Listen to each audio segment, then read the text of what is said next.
Ma chère enfant, lui dis-je. Je ne t'ai connu que petit bébé. Et maintenant, tu es une femme. Tu sais, nous avons beaucoup pleuré quand tu es décédée. Car notre maison est devenue bien déserte. Elle a été dépouillée de toute la lumière et de toute la joie que tu avais apportée.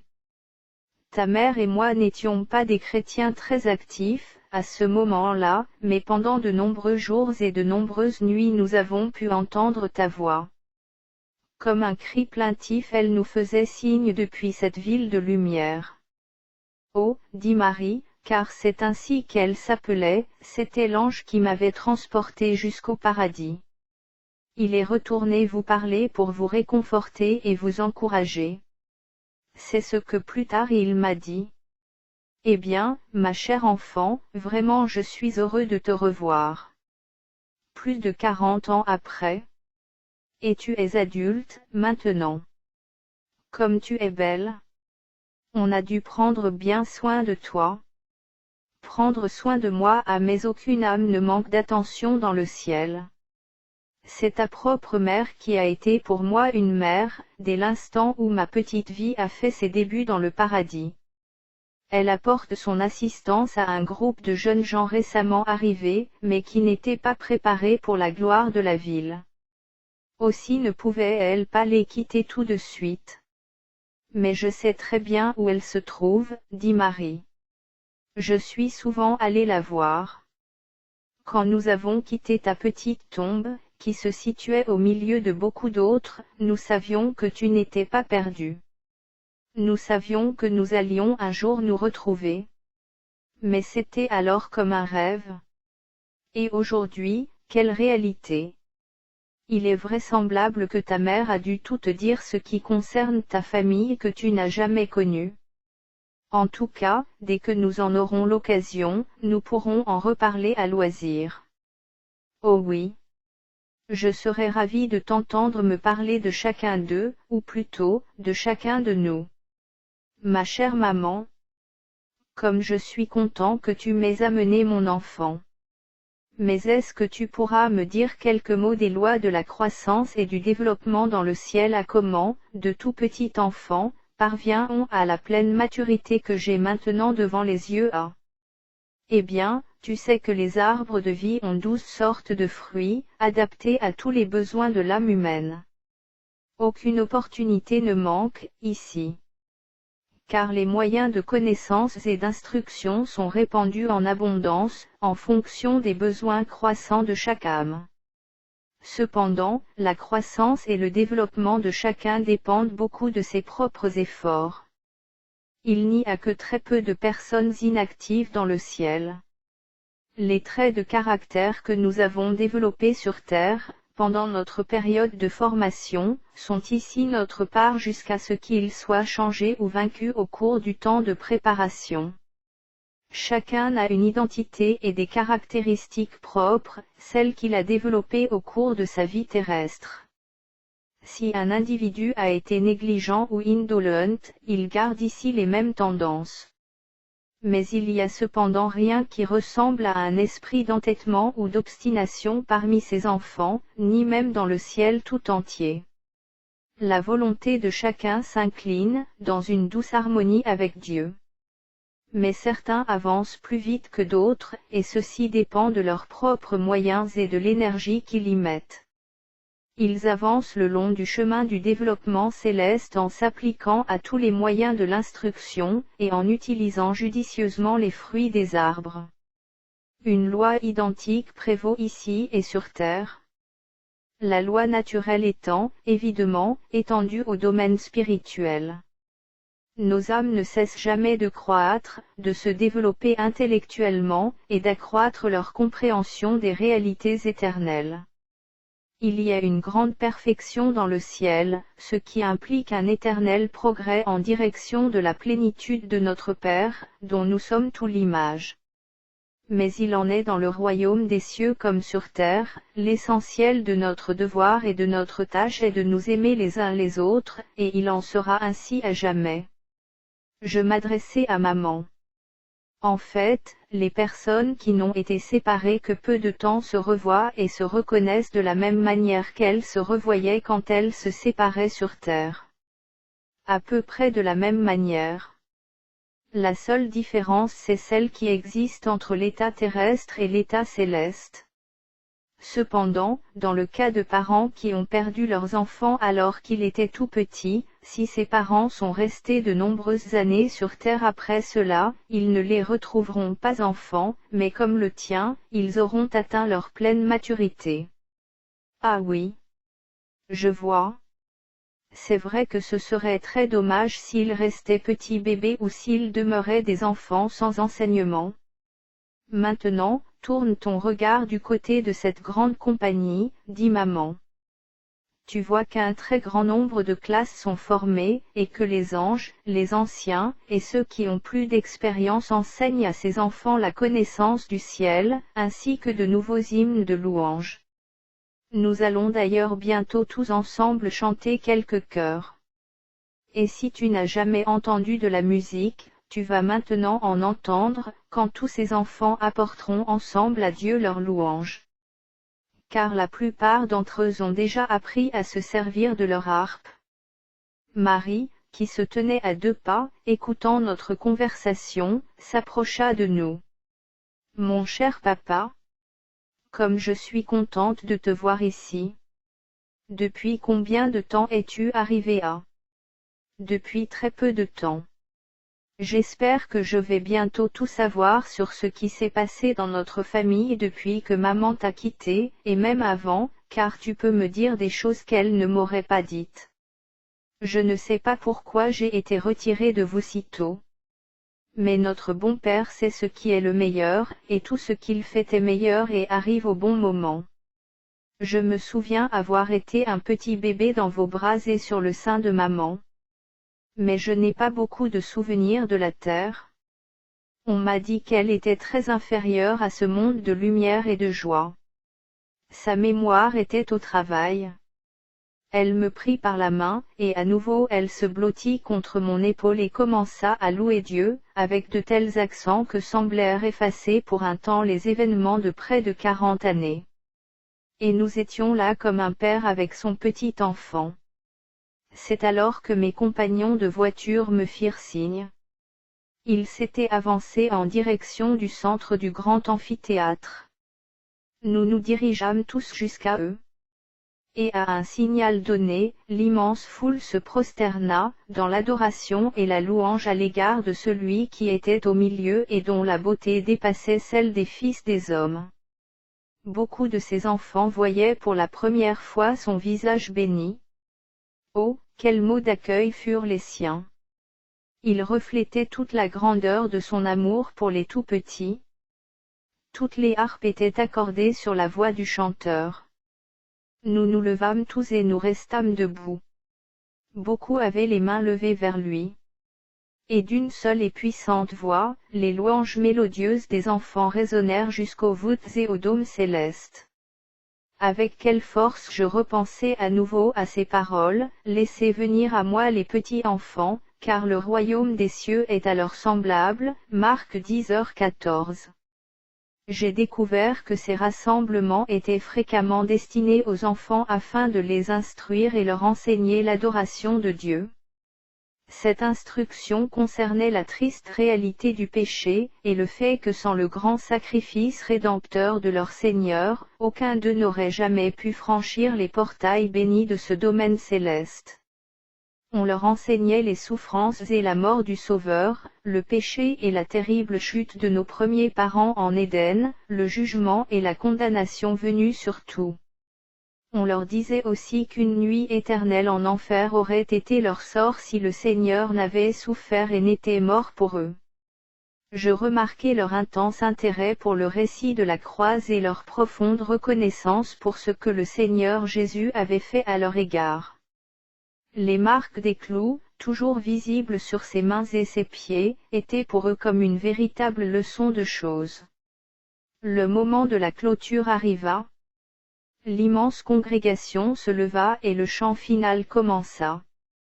Louez Dieu, le grand auteur de tout amour. Louez-le, vous toutes les créatures qui êtes en haut. Louez Dieu, vous qui êtes en bas, vous sa puissante armée. Louez le Père, le Fils, et le Saint-Esprit. Comme nous chantions ce chant final, il semblait que la terre et le ciel s'étaient unis. Le voile entre les deux paraissait vraiment très fin. En fait, nous savions que nous étions tous une grande famille, et que très bientôt tous les rachetés de la terre seraient ensemble à jamais. La bénédiction fut prononcée par notre Seigneur lui-même, avec les mots précieux de son amour éternel. Il semblait presque qu'il était revenu sur terre où il bénissait les petits enfants. Quelques instants plus tard, nous étions en train de nous disperser dans toutes les directions. Mais tandis qu'il passait sous la grande arche, les enfants chantaient des chants si joyeux et leurs visages étaient radieux, rayonnant une telle expression de bonheur, que cela attirait inlassablement mon attention. Quelle parfaite satisfaction! Dis-je. Leur joie est totale. Ils ont ici toutes les relations qu'ils ne pourront jamais désirer. Aucun d'eux n'est à la recherche d'autres relations qu'ils n'auraient pas trouvées ici. Et il n'existe ici aucun danger? On ne voit donc en eux aucun sentiment de crainte. Car personne, dans tout l'immense domaine de ce royaume céleste, n'a une quelconque intention mauvaise. Chacun manifeste ainsi une paix parfaite et une totale confiance. David vint près de moi un peu après. Il faisait vibrer les cordes de sa harpe dans une mélodie d'une douceur particulière. Il semblait apprécier le grand défilé autant que moi. Trouverais-tu ici un seul enfant qui aurait la nostalgie de sa maison terrestre et qui voudrait y retourner, à lui demandai-je? Pas un seul, reconnut-il. Si seulement les parents pouvaient voir et connaître cette gloire dans laquelle leurs enfants sont entrés, ils n'auraient plus l'amer chagrin de les avoir perdus. Je me rappelle maintenant ce que tu as dit à propos de ton propre enfant, lorsqu'il est mort. Ton chagrin avait été difficilement supportable pendant sa maladie, mais lorsqu'il est mort, tu as dit, j'irai vers lui, mais il ne reviendra pas vers moi. 2 Samuel 12h23. C'est vrai, dit David, et cela fait maintenant près de 3000 ans que je suis avec lui dans cette gloire. Je l'ai suivi 20 ans après sa mort, et j'ai alors découvert qu'il avait grandi et atteint sa pleine maturité, qu'il était allé des centaines de fois dans des lieux semblables à celui-ci, et qu'il avait été très bien instruit dans les voies de la cité éternelle. Maintenant, dit Sénéssa, je dois te laisser te reposer. Il est tard et tu es fatigué. Mais, lui répondis-je, n'es-tu pas fatigué, toi aussi hein? Non, je ne connais plus la fatigue, désormais. Mais il me tarde de retourner à la maison du Père. Dès que j'aurai accompli ma tâche à l'égard du monde, par ton intermédiaire, je repartirai très vite vers mes trésors qui sont là-haut. Reste bien disposé, mon fils. Une récompense t'attend. Disant cela, il me souhaita une bonne nuit et disparut. Promenade avec David dans le paradis, une prédication terrestre. Tu es à l'heure Sénéssa. Quant à moi, je me suis reposé et je suis prêt pour mon travail. Je suis content de te voir de bonne humeur, dit Monsieur Sodi, et si bien disposé. Que la bénédiction du Père Tout-Puissant soit sur toi ce soir, pendant que je te délivrerai mon message.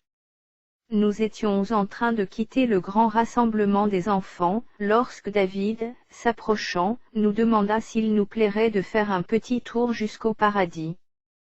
Tandis que sa voiture s'avançait, nous acceptâmes l'invitation avec joie. Un peu plus tard, ma mère, ma fille, et moi-même, nous sortions de la voiture à 1000 lieues de la porte de Manassé. C'était pour nous un endroit nouveau du paradis. Il était vraiment beau. Je viendrai vous chercher plus tard, dit David. Faites ce que vous voulez. Passez un agréable moment. Et la voiture s'en alla. Je vis au loin une autre voiture qui réduisait son allure. 4 personnes revêtues des vêtements du ciel étaient assises à l'intérieur. Mon regard fut particulièrement attiré par l'une d'entre elles. L'homme n'était vêtu que d'une simple robe blanche. À l'instant où il réalisa qu'il avait franchi l'entrée du paradis, ayant ouvert les yeux sur cette gloire qui s'offrait à lui, il tomba le visage contre le sol, profondément ému, exprimant des louanges et en même temps des regrets de sa vie passée. Sa confusion était grande, face à cette gloire dont il se sentait si indigne. Il essayait de louer Dieu mais il ne pouvait lever les yeux de honte. Il était presque nu. Un des saints qui semblait comprendre la situation, s'adressa à lui. « Vous êtes sauvé? Ne pensez plus à votre passé? Dieu ne se souvient jamais de ce qu'il a pardonné. Oui, bien sûr, mais je suis si indigne. Les anges m'ont assuré que la porte me serait ouverte. Il n'y a quelques heures à peine, j'étais un pécheur perdu, très éloigné de Dieu. Je viens d'être arraché des griffes de la mort éternelle. Mais, dites-moi, est-ce que je suis au ciel? Je ne pourrai jamais oublier la prédication. Oh, comme Jésus s'est révélé à moi. Il m'a apporté le repos et la paix. J'étais sur mon lit de mort. Une réunion a été organisée et la maison était pleine de monde. Et ça, pas plus tard que la nuit dernière. Oh, je vous en prie, dites-moi, est-ce que je suis au ciel?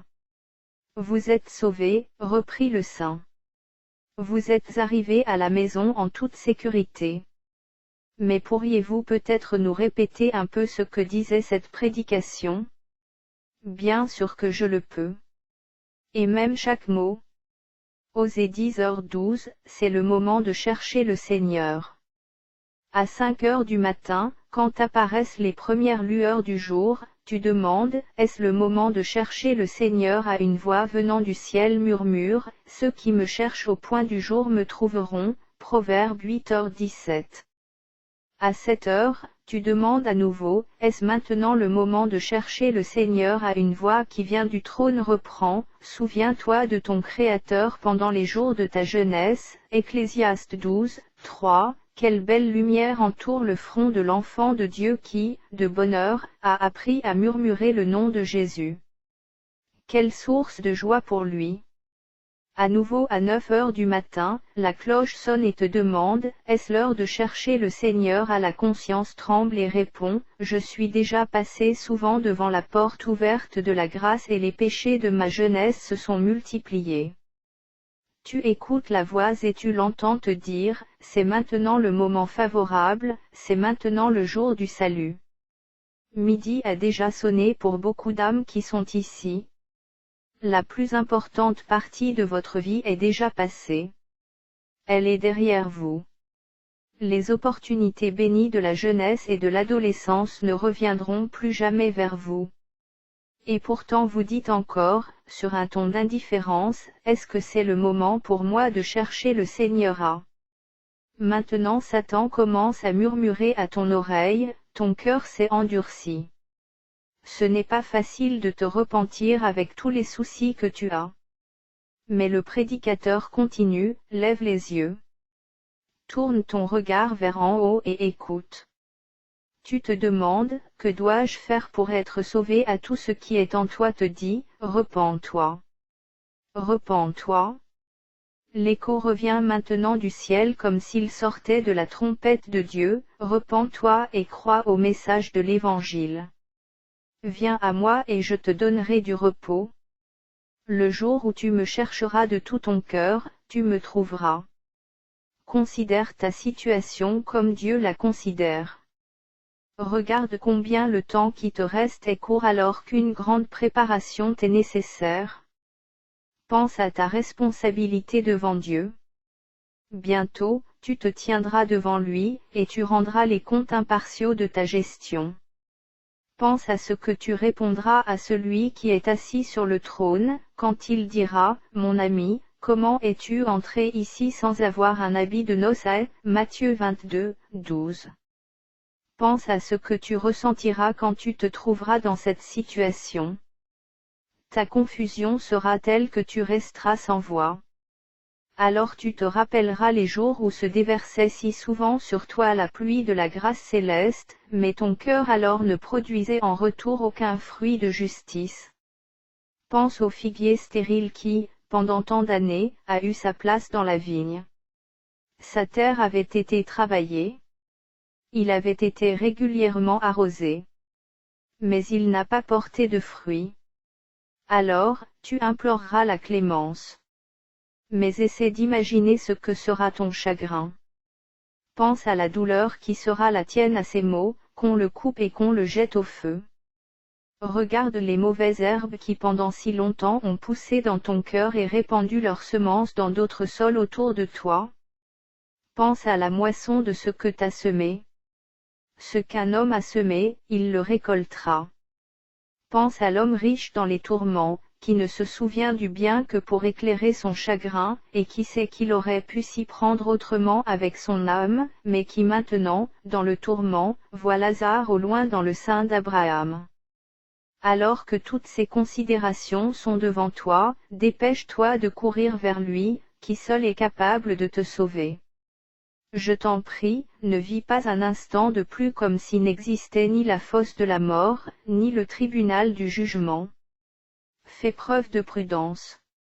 Regarde le danger en face. Projette-toi dans le futur, au jour où seront devant tes yeux un Dieu de jugement et un monde de flammes. Alors, viens te réfugier auprès de ton Dieu pour fuir la colère à venir. À ces mots, l'homme inclina la tête à nouveau, et avec des sanglots d'émotion mêlés de joie et de désolation, il se leva. « Oh merci, mon Dieu, dit-il. Je me souviens de tout ce sermon et j'étais en train de prier avec ardeur quand le char de Dieu est venu me chercher. Oh combien j'ai eu et j'ai encore la haine de chaque péché que j'ai commis dans le passé. Oh oui, j'aime Dieu. Je lui appartiens à jamais. Alléluia. Et gloire à Jésus. » Un groupe s'était formé autour de lui pour entendre cette prédication. Quand il eut terminé, nous nous unîmes tous dans une acclamation de louange à Dieu. Mais c'est vrai. Réalisa-t-il. Je suis au ciel. Que Dieu soit remercié pour sa miséricorde éternelle. Je ne suis pas en enfer. Je suis au ciel. Quand ce sermon fut terminé, ma mère et ma fille s'approchèrent de lui. Chers frères, nous nous réjouissons avec vous de ce que vous soyez au ciel. Vous voyez quelle a été votre folie de ne pas vous être mieux préparés pour ces lieux de lumière et d'amour. Mais soyez fidèles dans toutes les opportunités qui vous seront offertes pour votre croissance. Ceux qui vous escortent vous conduiront dans les voies et les lois de ce royaume céleste. Moi aussi, je lui adressai quelques mots de réconfort. Et il recommença à louer Dieu. Oh, je bénis Dieu pour ce prédicateur. Ces paroles venaient très certainement du Saint-Esprit. Elles ont touché mon âme comme une flèche. À ce moment, un ancien s'approcha. Réjouis-toi, mon frère, les anges t'ont amené en toute sécurité jusqu'à ce paradis. Tu es même à l'intérieur, très loin de la porte d'entrée. Beaucoup de saints des temps anciens passent une grande partie de leur temps sur le seuil du paradis et apportent leur assistance à tous ceux qui y arrivent. Cependant un grand nombre d'entre eux viennent juste de se rendre à de grandes rencontres de louanges à l'intérieur de la ville, et ils n'en sont pas encore revenus. Mais l'ange t'a amené ici. Sois attentif à toutes les opportunités qui s'offrent à toi, car beaucoup de choses t'attendent. Oh! Faites-moi seulement savoir ce que je dois faire pour être en harmonie avec ce saint lieu. Oh, le ciel, tu es à moi. Mais est-ce que je suis entièrement purifié de mon péché? Est-ce que Dieu va m'accepter et m'accueillera? Certainement, dit l'ancien. Quand tu seras préparé pour la lumière et la gloire de la ville, tu seras emmené jusqu'à ses portes et tu seras introduit à l'intérieur avec l'accueil du Seigneur.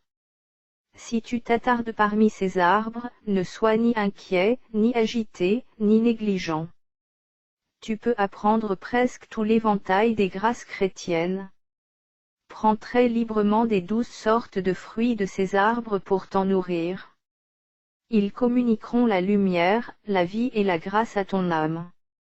Approche les feuilles de tes narines et que ton cœur aussi y soit attaché. Et aucune trace de mal ne persistera en toi. Nous vîmes à cet instant la voiture de David qui arrivait dans le lointain. Les martyrs dans le ciel.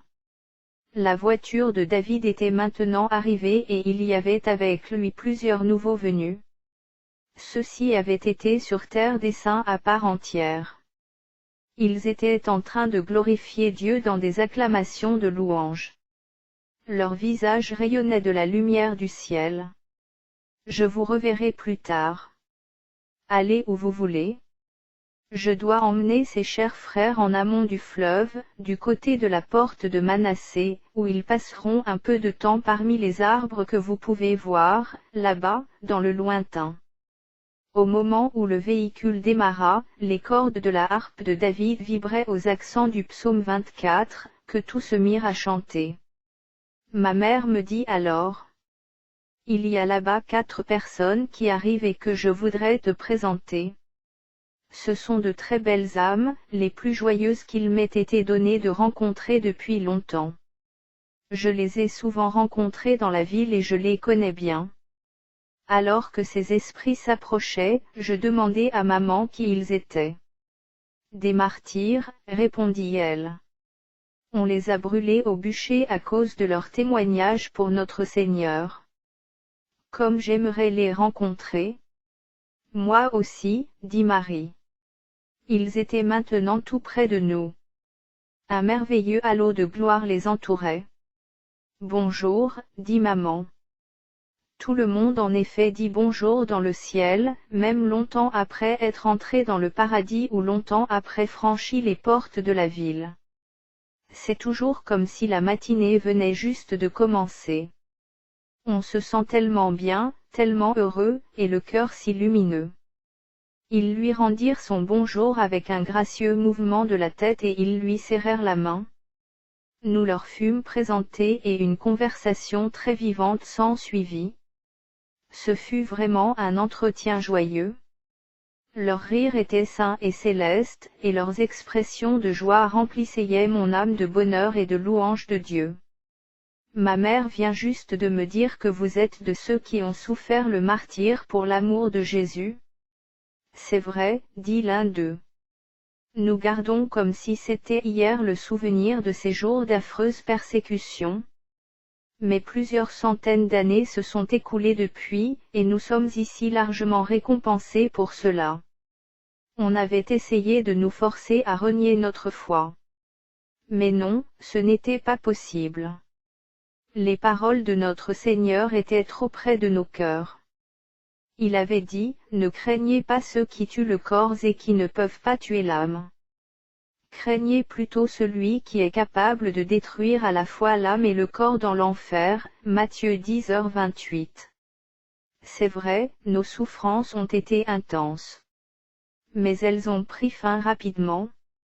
Et immédiatement, nous avons été introduits dans cette gloire. Et en bondissant hors de nos corps, nous avons crié victoire sur le feu et sur les ennemis. Comme il prononçait ces mots, je repensais à la parole de l'Écriture, lorsque Jean, le disciple bien-aimé, dit ceci, je vis sous l'autel les âmes de ceux qui avaient été immolés à cause de la parole de Dieu et à cause du témoignage qu'il avait rendu. Ils crièrent d'une voix forte, en disant, jusqu'à quand, Maître saint et véritable, tardes-tu à juger, et à tirer vengeance de notre sang sur les habitants de la terre? À une robe blanche fut donnée à chacun d'eux, et il leur fut dit de se tenir en repos quelque temps encore, jusqu'à ce que fût complet le nombre de leurs compagnons de service et de leurs frères qui devaient être mis à mort comme eux. Apocalypse 6, 9-11. Oui, c'est bien cela. Dirent-ils ensemble. Et notre repos aura été des plus doux, au milieu de ces berceaux de verdure du paradis, et parmi les gloires de la vie éternelle. C'est ici, dit l'un d'eux, comme sur la terre lorsque de vieux soldats qui ont fait une guerre se retrouvent, ils ont ensemble de bonnes parties de rigolades et ils évoquent aussi les souvenirs de leurs affreux combats. Nous étions en chemin pour une grande réunion qui concerne ceux ayant été martyrs et qui ont professé notre Seigneur pendant les sombres périodes de persécution que la terre a connues. Dans peu de temps, vous allez voir beaucoup de voitures emmenant des milliers d'entre eux à ce que nous appelons notre excursion sur les collines. Ça nous ferait plaisir que vous veniez avec nous. Marie eut la réplique rapide. Oui, oui. Allons-y. Nous nous joignîmes à eux sans plus tarder, et nous marchâmes jusqu'à la station toute proche. En attendant un véhicule, je dis à ma mère et à Marie. Vraiment je suis très content d'aller à cette rencontre. J'ai tellement entendu parler des jours terribles de la persécution, et de ces milliers de chrétiens qui ont été tués par le feu et par l'épée. À Rome, la persécution de Néron a été une époque effroyable, tant il a fait brûler de chrétiens. Il enduisait de poids leurs corps dévêtus et il les transformait en torches et pour la nuit. Le cri de leur agonie était la musique de ces courses de chars. C'était terrible, dit maman. Mais maintenant, ils sont tous ici. Et la gloire de Dieu est sur eux. Nous allons sans aucun doute rencontrer bientôt un grand nombre d'entre eux. Regardez, s'écria Marie. Vous voyez les voitures qui arrivent à? Ah oui. Là-bas, très loin. Dis-je. Mais leur route passe-t-elle par cette station A? Je pense que oui, dit l'un des saints. Disant cela, il agita sa cape flottante. Un conducteur le vit et fit un virage dans notre direction. Comme il se rapprochait, je remarquai qu'il y avait plusieurs voitures attachées, un peu comme les trains sur terre.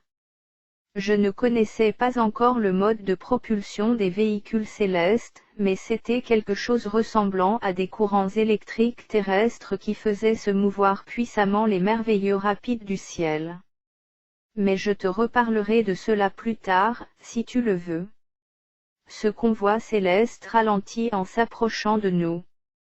Puis nous montâmes à bord. Nous fûmes accueillis par plusieurs centaines des plus joyeuses personnes que j'ai pu rencontrer au ciel. Nous repartîmes à une vitesse prodigieuse, en direction des parcs de récréation et des régions montagneuses du paradis. Nous ralentîmes enfin au milieu d'une foule immense, qui s'étaient rassemblés de toutes les sections de la ville, et qui composaient ceux qui avaient été décapités et martyrisés pour l'amour de Christ. Un grand nombre d'entre eux avaient souffert la prison, avec des interrogatoires et des supplices, des tourments et des tortures que personne n'a jamais relatées. D'autres avaient été déchiquetés par les bêtes sauvages, dans des arènes, pour le divertissement des méchants. Nous vîmes un grand nombre de ceux auxquels il est fait allusion dans le Saint Livre qui repose maintenant sur ta table. Car il parle de Gédéon et de Barak, de Samson, de Jephthé, de David, de Samuel, des prophètes et des autres qui ont connu l'épreuve cruelle de la moquerie et du fouet, ou les chaînes et la prison.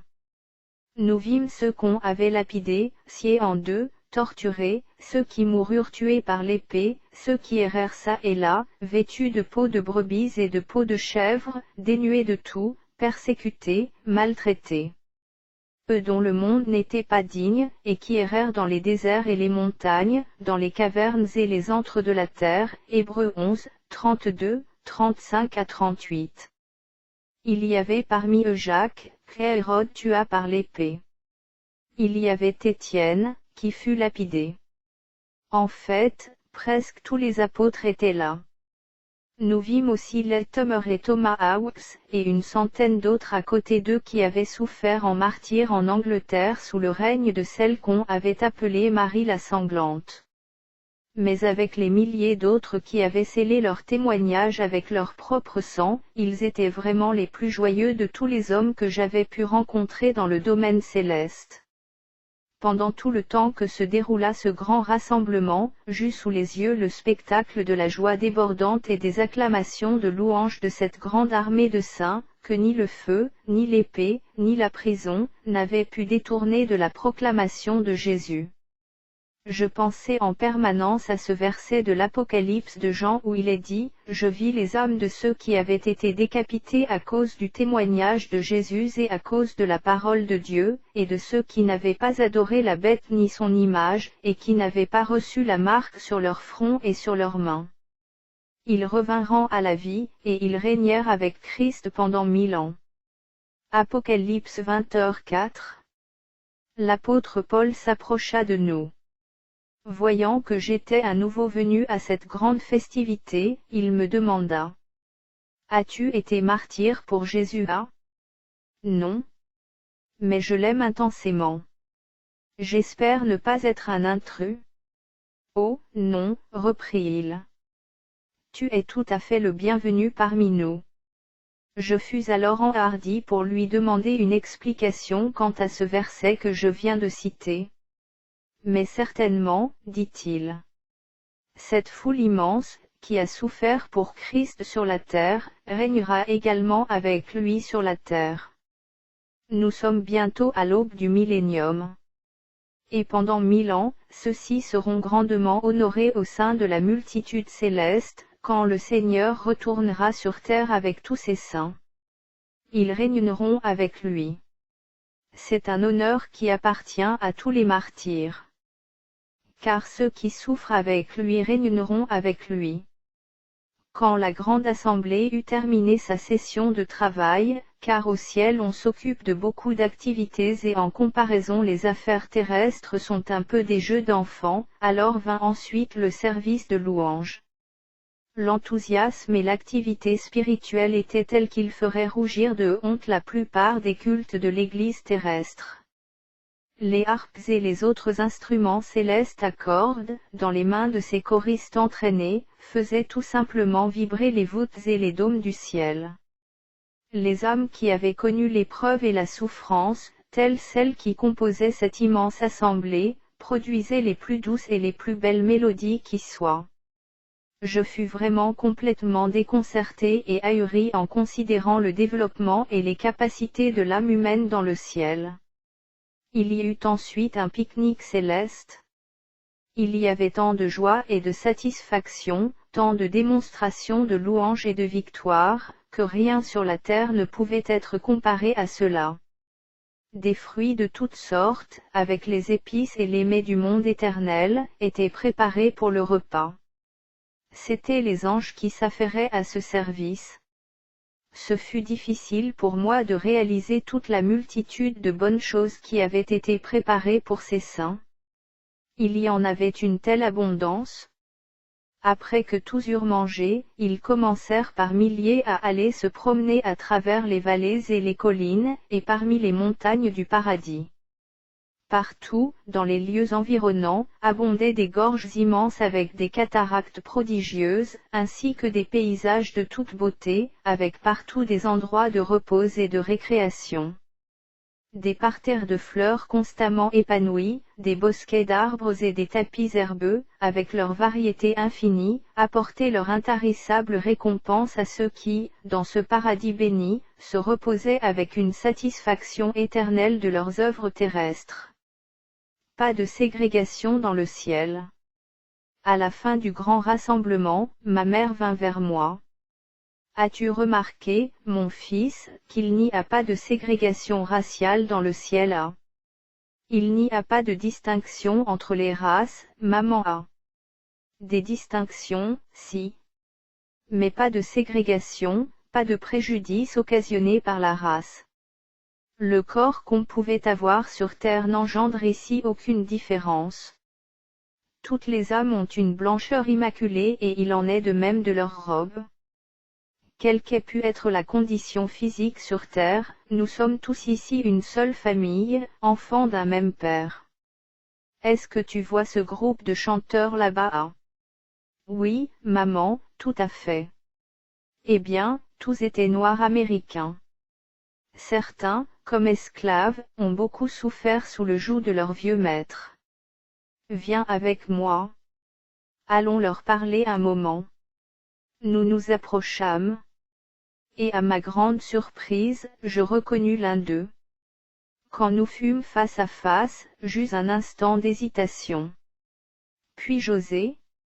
Mais je ne me trompe pas. Resters, c'est bien toi là.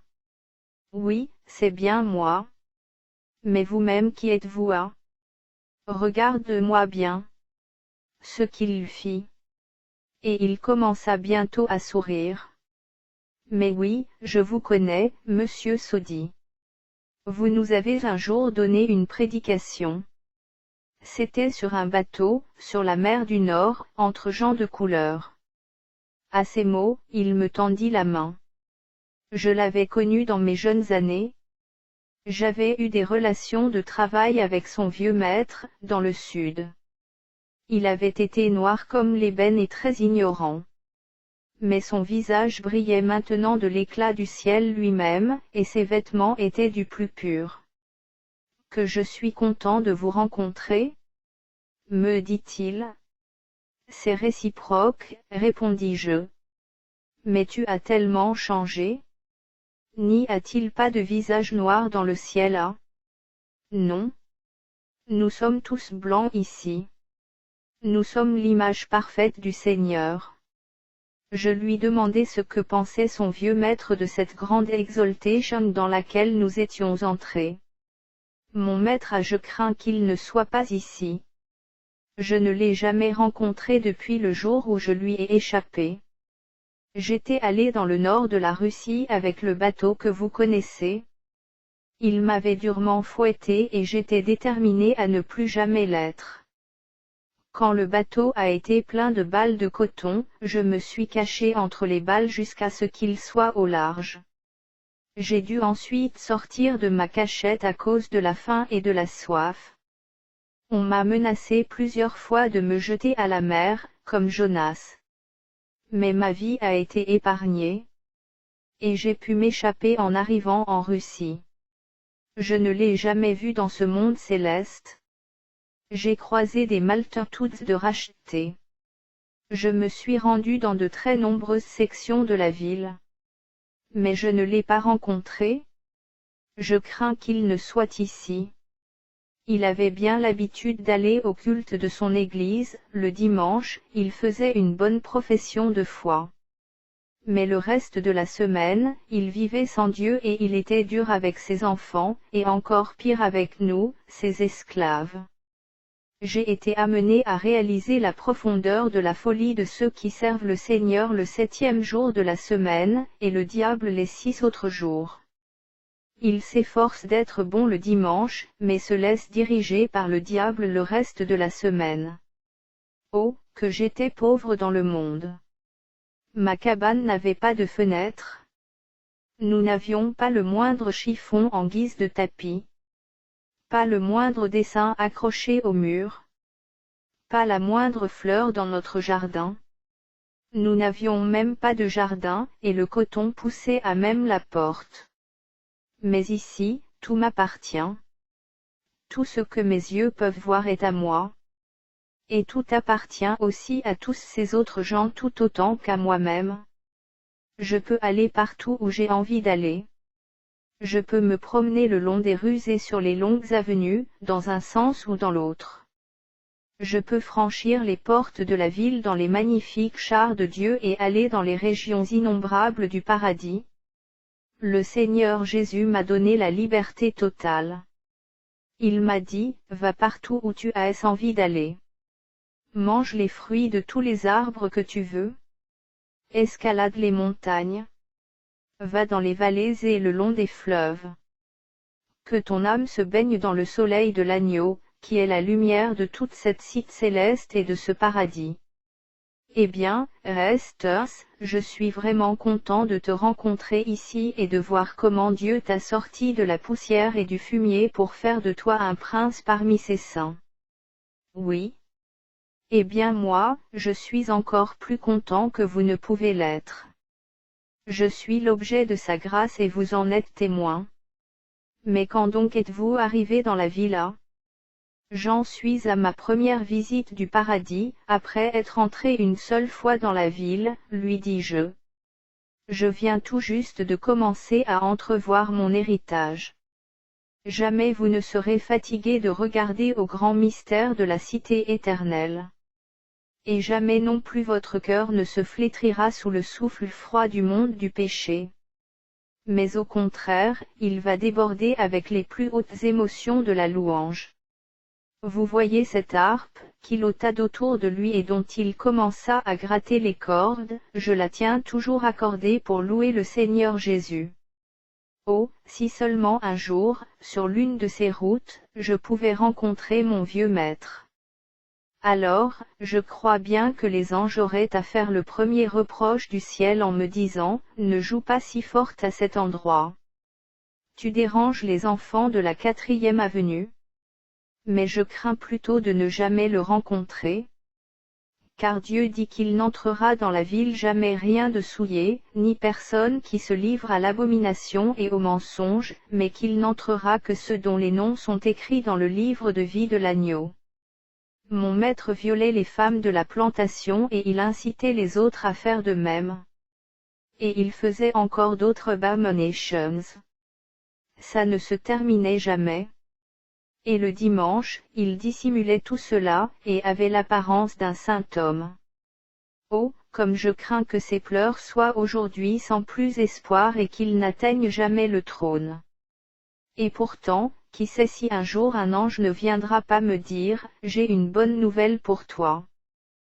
Ton vieux maître est enfin en train de prier avec sincérité et de se laver avec ses larmes et avec le savon de la parole. Alors cette vieille harpe commencera à jouer sur le ton le plus élevé, jusqu'à ce que l'ange me dise, « Reste, tu ferais mieux de prendre plus bas, enfin, car ton vieux maître est lépreux des pieds à la tête et il va devoir se plonger 7 fois dans le Jourdain avant d'être propre. » Astérisque. Dis-moi, Reste, quand est-il des autres esclaves? Est-ce qu'il y en a beaucoup dans le ciel? Oh, mon cher monsieur Sodi. Je pense que vous ne les avez pas reconnus depuis qu'ils ont revêtu leurs habits de lumière à la place de leurs vêtements tout noirs. Ils sont des maltins tous ici, et ils chantent dans les chorales avec les autres gens. Et bien souvent, leurs voix sont plus fortes. Évidemment, ils ne sont pas ici en totalité. Beaucoup d'entre eux étaient aussi hypocrites que leurs maîtres. Certains étaient violents et terrorisaient les autres. D'autres ne croyaient pas en Dieu. D'autres étaient fornicateurs et menteurs. Et Dieu dit que tous ceux-ci auront leur part dans l'étang de feu et de soufre, astérisque. Oh, si seulement je pouvais retourner sur terre et les revoir une dernière fois. Je prendrais cette harpe, je leur montrerais cette robe, je leur apporterais une grappe de ses fruits. Ils me croiraient, bien qu'ils ne croient ni Moïse, ni les prophètes. Restes. Te voir aura été pour moi une rencontre bien intéressante. Pour moi aussi, dit Restes. Mais je vois que ma compagnie se disperse. Il faut que j'y aille aussi. À bientôt. Nous nous reverrons, j'en suis sûr. Me disant ainsi au revoir, il disparut parmi les voitures et les milliers qui s'en repartaient de ce grand rassemblement des martyrs. C'est vraiment une bénédiction, dis-je alors à ma mère, qu'il n'y ait plus ici le moindre sentiment de ségrégation, à l'égard de quiconque a été jugé par Dieu apte à franchir les portes. Oui, dit-elle, nous venons de toutes les nations, de toutes les races, de toutes les langues, de tous les peuples. Et tous sont à l'image de leur Seigneur, bien que tous aient gardé une ressemblance particulière avec ce qu'il était auparavant sur terre. Mais regarde. David arrive avec sa voiture. Astérisque, voir, 2 Rois 5, janvier 2014. Astérisque, voir, Apocalypse 20, 11 à 15 et 21, 22 à 27. Quelques instants plus tard, nous étions assis avec lui, et nous filions à très grande vitesse en direction de la porte de la ville. Nous entrâmes par la porte de Manassé et nous nous arrêtâmes enfin près de la grande université des enfants. Maman et Marie sautèrent au dehors et je leur dis au revoir. J'espère vous revoir bientôt. Car David avait dit. Je vais t'emmener et nous allons prendre certaines des grandes avenues qui conduisent jusqu'au trône. Je vois que ton cœur est tourné dans cette direction et il m'a été demandé d'être ton serviteur pour un temps. Alors, nous nous engageâmes dans les rues et les avenues, filant à une vitesse prodigieuse. Puis, on commença à distinguer, dans le lointain, la lumière qui émane du trône. Même les arbres alignés le long des grandes artères, un peu comme ceux qui, sur terre, sont là pour ombrager les rues, semblaient avoir comme des diamants et des rubis étincelants suspendus à leurs branches, et les palais célestes semblaient en être parsemés de la même manière. Nous arrivâmes ensuite sur une très large avenue qui conduisait jusqu'au trône. Des milliers d'âmes glorifiées se déplaçaient en direction du trône ou en revenaient. Certaines marchaient, engagées dans de saintes conversations. D'autres se trouvaient dans des véhicules célestes et portaient sur elles la joie et le repos du ciel. Je me tournai vers David. En même temps que je suis impatient d'aller jusqu'au trône, lui dis-je, j'ai aussi le profond désir de revoir celle qui a été l'intime compagne de ma vie. On m'a dit qu'elle se trouve à un endroit assez éloigné, dans le paradis. Pourquoi ne l'as-tu pas dit quand nous étions dans le paradis? S'étonna David. Nous aurions pu y aller rapidement. Mais je vais changer de direction et m'y rendre tout de suite. Parce que je la connais bien, et elle sera très contente. Et moi, je serai très content de te rendre le service de faire ce grand voyage d'agrément.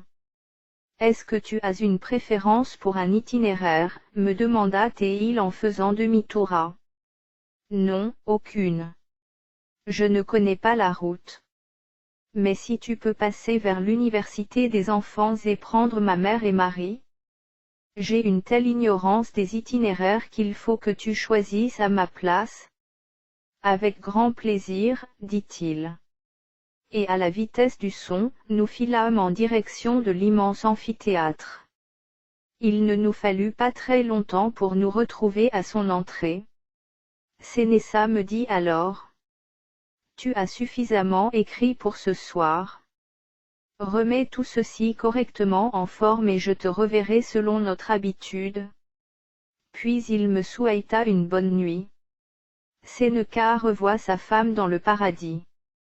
Je dois avouer très sincèrement qu'en ces moments-là, j'étais tellement transporté par les merveilleuses révélations de Sénéssa Sodi, que j'avais du mal à penser à autre chose, le jour comme la nuit. Après son départ, la nuit, je rêvais que j'étais au ciel et que je marchais dans les mêmes rues où il m'avait emmené en vision. En me réveillant, quelle déception de ne pas y être. Mais c'était à nouveau l'heure de son retour. Mon manuscrit était prêt, et tout le reste. J'attendais réellement son arrivée avec impatience, car il me tardait vraiment de repartir pour le paradis et en outre, de voir comment le ciel, les saints se rendent service les uns les autres. J'entendis frapper à la porte. Sénéssa Sodi entra et me dit bonsoir. Il s'approcha et me toucha la main. Ce fut une sensation étrange, un attouchement particulier que seul un corps spirituel peut communiquer. Je l'invitai à s'asseoir. Mais il me demanda. Où est ton manuscrit? Il le parcourut rapidement, souriant et approuvant de la tête. Je crains seulement, dit-il, que nous n'ayons pas mis comme nous aurions dû, dans le message, ce qui concerne l'état de mon âme et de mon esprit. Mon souci ardent est que cela se voie de lui-même par tous ceux qui le liront. Car il faut qu'ils sentent l'importance d'une préparation adéquate, opportune et équitable pour la vie future. Les hommes ne savent pas ce qu'ils font quand ils prennent avec légèreté les grandes réalités du monde éternel. Mais quand toi, mon cher fils, tu auras fait de ton mieux, Dieu bénira tes efforts comme les miens. Car ils ont été pris en compte. Après que je l'eus assuré de faire tout ce que je pourrais pour faire connaître fidèlement son message, il prit un siège et s'assit à côté de moi. Et il commença ainsi. Nous en étions restés, la dernière fois, au moment où la voiture de David arrivait à l'entrée du grand amphithéâtre des enfants. Nous avions en vue un déplacement jusqu'à un endroit assez éloigné d'où nous étions, dans le paradis. J'étais très impatient de voir celle qui avait été mon intime compagne. On m'avait dit qu'elle s'occupait, avec un millier d'autres personnes, d'un très grand nombre d'âmes récemment entrées dans le royaume céleste, et venant de certains pays non chrétiens où les missionnaires avaient activement prêché le Seigneur Jésus. Tandis que nous attendions dans la voiture, je vis passer tout près de nous ma mère et ma fille Marie. Je leur fis signe. Une fois que je leur eus parlé de ce qu'était mon grand désir et de ce que proposait gracieusement David, elles acceptèrent immédiatement de venir avec nous et furent bientôt à nos côtés. Je sais très bien où ils sont, dit maman, à l'une des stations avancées qui se trouvent très au-delà de la porte de Benjamin. David engagea la voiture sur la droite. Je vais descendre la 92e avenue, dit-il, et sortir à la porte de Benjamin. Mon âme fut remplie de ravissement doux et délicieux comme je n'en avais pas connu depuis l'instant où nous avions quitté la porte de Jude, à notre première entrée dans la ville, lorsque nous avions été accueillis par le Seigneur du royaume. C'était la pensée de cette réunion de famille qui m'enchantait. À côté de moi, ma mère et ma fille. À notre service, David, le chantre d'Israël, lui qui avait conduit les multitudes des serviteurs du Très-Haut et remporté ses batailles. Et nous allions très bientôt rencontrer la chère femme de ma jeunesse, qui depuis de nombreuses années servait si éminemment son Seigneur dans ce royaume éternel. Oh, quel matin béni était celui-ci! Mon âme tout entière était éperdue de bonheur à cette pensée. David me demanda si j'étais prêt, puis il démarra. Nous traversâmes ce qui était pour moi une nouvelle section de la ville.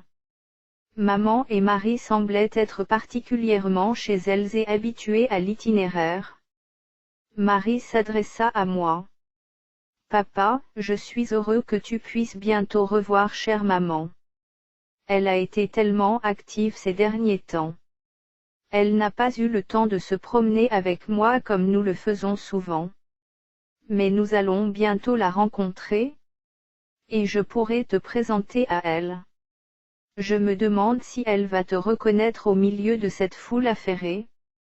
Me reconnaître mais bien sûr. Comment pourrait-elle ne pas me reconnaître j'ai changé, mais assez peu quand même depuis que nous avons été séparés. Si tu savais, mon enfant, comme j'ai hâte de la revoir. Bien plus que tu ne peux l'imaginer, car tu n'as toi-même connu aucune séparation d'avec des bien-aimés. Tu n'as même pas connu les peines et les larmes que nous avons si longtemps connues. Tu as échappé à tout cela, ainsi qu'aux sombres péchés du monde. Mais maintenant, je pense que nous n'aurions pas dû, aussi longtemps, avoir le chagrin que nous avons eu quand tu nous as quittés. Car dès cet instant tu étais sauvé, et pour l'éternité. C'est vrai. Sauvée et très heureuse de l'expérience qui a été la mienne. Je ne connais rien de la peine et des larmes dont tu parles. Souvent, d'autres m'ont parlé de leurs tristes erreurs et de leur cœur appesanti par le fardeau du péché. Mais ils sont tous très reconnaissants. Grâce à notre Rédempteur béni. Sans lui, j'aurais été moi-même perdu et jamais je n'aurais pu voir ce monde céleste, ni y entrer. David commença à ralentir. M'appelant par mon nom, il me dit. J'aimerais que tu regardes ce que nous dépassons maintenant. Des deux côtés de la grande avenue, il y avait des multitudes de maisons, très belles mais d'un style très particulier. Elles ont été construites, me dit David, selon les goûts et les fantaisies de leurs occupants, comme le sont d'ailleurs toutes les maisons multiples. Tu as remarqué, je n'en doute pas, la grande variété des paysages et des bâtiments à travers la ville. Chacun peut choisir sa maison, et en changer quand il le désire. Dieu lui-même aime beaucoup la variété et il n'a pas fait 2 brins d'herbe semblables, 2 grains de sable semblables, ni 2 âmes humaines semblables. Mais ceux qui, dans le monde entier, formaient des communautés, et qui ont eu des choix, une éducation et des goûts identiques, se regroupent ici tout naturellement. C'est pourquoi tu vois ces demeures si particulières. Tu peux voir à quel point ceux qui forment cette grande colonie semblent heureux et pleinement satisfaits. Ma mère prit alors la parole et s'adressa à David. Cela fait de nombreuses années que je suis ici. Jamais je n'ai vu personne qui ne soit pas satisfait, qui ne soit dans le repos, ou qui ait la nostalgie de sa maison terrestre. Il semble que notre Père céleste ait anticipé les désirs de tout son peuple et qu'il ait ainsi organisé et aménagé ce royaume éternel afin que chacun trouve en toutes choses les réponses à tous ses désirs. La ville, dit David, avec toute la variété de ses architectures et de ses constructions, avec ses fruits, ses fleuves et ses fontaines, est adaptée à toutes les nations de la terre.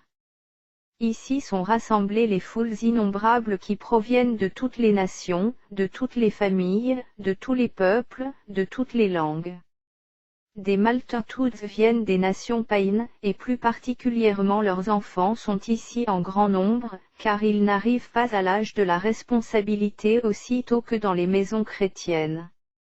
Ils sont tous sauvés en vertu de la rédemption, tant qu'ils n'ont pas péché contre la lumière éternelle. C'est pourquoi, ils sont ici rassemblés par milliers et ils grandissent jusqu'à maturité. Ce sont ceux-ci qui sont enseignés par les serviteurs fidèles, dans les régions du paradis spécialement affectées à cela. C'est là que nous nous rendons. Est-ce que tu pourrais aller plus vite, David a demandé-je. J'ai tellement hâte de revoir celle qui, sur terre, a été ma douce compagne. Le véhicule accéléra et atteignit la vitesse du son. L'avenue était un lieu de pur délice. Des arbres chargés de fruits mûrs. Des maisons variées et de toute beauté. Des milliers d'âmes joyeuses, allant et venant. D'autres se reposant sur les coussins et les capitonnages célestes. Mais à la vitesse où nous allions, nous dépassions des milliers de maisons sans pouvoir les distinguer les uns des autres. J'aperçois la grande porte, là-bas au fond, dit Marie. Est-ce que nous sommes si près de la muraille et de l'entrée du paradis, demandai-je à David ralentit. Je levai les yeux pour examiner à nouveau le mur immense et toutes ses splendeurs. La porte était ouverte. Comme elles le sont toutes, à vrai dire. En franchissant la porte de Benjamin, avec sa grande perle scintillante et ses charnières brillantes, en or, nous n'eûmes que le temps de jeter un regard furtif vers l'arrière pour dire au revoir à la ville, et réaliser que nous étions déjà à plusieurs lieues, sur l'une des grandes routes du paradis. Marie appuyait sa tête sur mon épaule. Papa, est-ce que tu apprécies la musique et le fredonnement des roues de la voiture? À d'habitude, on ne les entend pratiquement pas. Oh, tu sais. Je suis confondu devant l'immensité et la majesté du ciel. Dis-moi, maman, dans combien de temps penses-tu que nous atteindrons la station A? Très bientôt. Je crois d'ailleurs que je vois maintenant les dômes et les flèches de la mission. Oui, on y est, dit Marie. Je les connais bien. Quelle gloire, dis-je. Regardez ces montagnes, ces collines et ces vallées que nous traversons. Mon âme est remplie d'émerveillement. Oh, que des milliers de langues. Sers-toi de la tienne, dit Marie. Alléluia. Gloire à Dieu. M'écriai-je. David prit aussitôt sa harpe et nous chantâmes tous à nouveau les victoires de l'agneau. La voiture se trouvait maintenant à l'extérieur d'une arche immense qui donnait sur l'une des sections de préparation du paradis. Nous sautâmes tous au dehors. Et à ma grande surprise, plus d'une centaine de personnes des plus gracieuses vinrent nous saluer. Toutes reflétaient la gloire et la lumière du ciel. Une présentation je n'en eus pas besoin. Et plus particulièrement à l'égard de l'une d'entre elles, absolument charmante, la plus belle parmi des centaines. Elle jaillit littéralement du milieu du groupe en s'écriant « Gloire à Dieu dans les lieux très hauts ». Elle se jeta à mon cou, mais ne put pleurer. Moi non plus, d'ailleurs. Car nul ne peut pleurer dans le ciel. Mais la coupe de notre joie était remplie. Je savais que tu étais en train de venir, dit Geneviève, mais je ne savais pas que ce serait David qui t'amènerait. Oh! Je suis si contente que tu sois maintenant à la maison. Et tu es aussi venue avec maman et notre fille. Elle les prit toutes les deux dans ses bras et les étreignit. Chère Geneviève, dis-je, depuis mon arrivée au paradis, j'étais très impatient de te revoir, mais il ne m'a pas été possible de t'atteindre plus tôt. Voici donc maintenant réalisés les rêves que nous avions sur terre et qui concernaient notre avenir. Nos prières ont été exaucées. Enfin, nous voici vraiment chez nous. Tu sais, j'ai tant de choses à te demander, me dit Geneviève. Marchons jusqu'à ce groupe de bâtiments, là-bas, veux-tu à? Prenez votre temps, dit David. Je suis entièrement à votre disposition. C'est la mission qui m'a été confiée. Tout en marchant tranquillement, je fus présenté à beaucoup de ceux qui nous saluèrent à l'entrée. Je découvris qu'ils venaient d'endroits du monde très différents. Mais tous étaient engagés dans un service béni pour notre Seigneur. Chacun reflétait une joie et un bonheur parfait. Maintenant, dit Sénéssa, il faut que tu te reposes quelques minutes. Veux-tu avoir part aux fruits de mon panier pendant que tu te reposeras? Je tendis la main pour prendre ce qui ressemblait à une belle orange. Mais il me fut impossible de la saisir. Je fus quelque peu humilié de penser qu'il pouvait en manger et pas moi. Pourquoi est-ce ainsi, demandai-je? Ce fruit n'est qu'un petit échantillon de ce dont je te parle. N'oublie pas que le monde céleste est un royaume spirituel et que toutes les choses ont cette orientation spirituelle. En vérité, tu ne pourras manger de ce fruit que lorsque tu auras traversé la frontière de ton habitation terrestre. Suite de la rencontre avec sa femme. Tu peux recommencer à écrire, dit Sénéssa. Ce que je fis en l'écoutant à nouveau. Nous étions maintenant à l'intérieur d'un magnifique bâtiment, un très grand salon, superbement décoré d'ornements variés, mais différents de ce que j'avais vu jusque-là à l'intérieur de la ville. Tout était coloré avec des draperies argentées vraiment très belles. Et les capitonnages des divans et des sièges avaient le raffinement et la magnificence des modèles célestes. De cette pièce, on nous conduisit jusqu'à une très vaste salle à manger. Elle était vraiment comme embrasée par des tentures pareilles à de l'argent poli et par toutes sortes de couverts de table argentées. Imagine une table de 1500 mètres de longueur, autour de laquelle 10 000 invités peuvent s'asseoir en même temps, et tu auras une idée de cette salle à manger. Geneviève s'approcha pour nous faire une proposition. Allons là-bas, de l'autre côté de la table, où nous pourrons nous asseoir ensemble. Geneviève, Marie, maman et moi étions assis seuls, tandis que David et tous ceux que nous avions rencontrés à l'entrée s'étaient dirigés à l'autre extrémité de cette grande salle. Geneviève commanda notre repas qui consista en de très bons gâteaux des meilleurs blés du paradis, avec toutes sortes de fruits dont le paradis abonde partout. Le fruit à pain pousse en abondance. Il est l'une des 12 sortes qu'on trouve sur chaque arbre. Après que nous ayons rendu grâce, Geneviève, qui était assise à côté de moi, me dit Combien j'ai attendu cette heure où nous serions tous à nouveau ensemble, et où les peines de la terre appartiendraient alors au passé. Mais parle-moi un peu de nos autres enfants. Oui, dit Marie, parle-nous d'eux. Je suis si impatiente d'en savoir davantage au sujet de mes frères et sœurs. Maman m'a dit qu'il était 6. Eh bien, je suis content de vous dire qu'ils sont tout vivants et qu'ils vont bien, dans leurs activités et dans leur famille.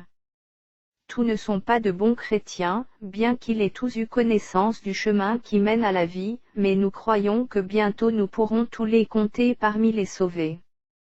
Oh oui, dit Geneviève. J'avais si souvent prié pour eux. Et l'ange que vous voyez là-bas, avec David et les autres, m'a parlé d'eux à de nombreuses reprises, car ils visitent fréquemment les régions de la terre où ils vivent. Je me suis souvent demandé, avec quelque anxiété, si les saints du ciel avaient connaissance des faits et gestes de ceux qui l'ont laissé derrière eux. Et ce que tu me dis, Geneviève, me convainc totalement que c'est le cas. Oui, absolument. Nous avons de fréquents messages en provenance de la terre. Oh, Geneviève! Il n'y a aucune comparaison entre l'humble ordinaire de notre table terrestre et ce que nous avons ici. Vraiment, je me sens restaurée. Et ces merveilleuses fontaines, tout là-bas, dont les eaux jaillissent des socles d'argent. Et ces centaines d'âmes, assemblées autour, et qui boivent pour la plus grande satisfaction de leur cœur. Oh, le ciel! Le ciel! Quelle promesse précieuse nous avions, il les conduira aux fontaines de vie, Apocalypse 7h17.